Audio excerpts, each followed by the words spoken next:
Ayan. So, nag-print na.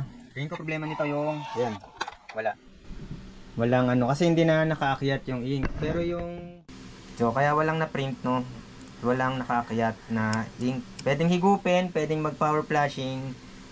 Kaya lang, uubos na ang maraming ink.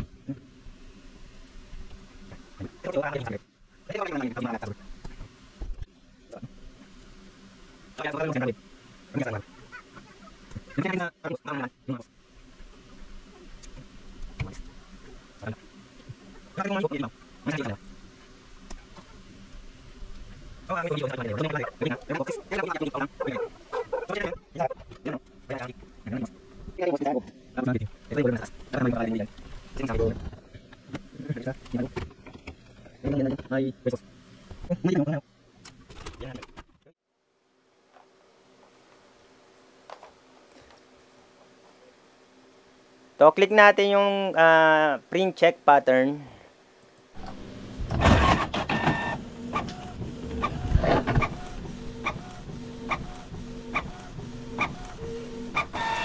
Ayan, may lumabas na, no? So, normal na to, no? Okay na to. O, pwede pang mag-head clean ng isang beses. Pero para sa akin, okay na to. Normal na to. Ito yung kanina. Ito yung kanina. Ito na yung ngayon. So, solved na yung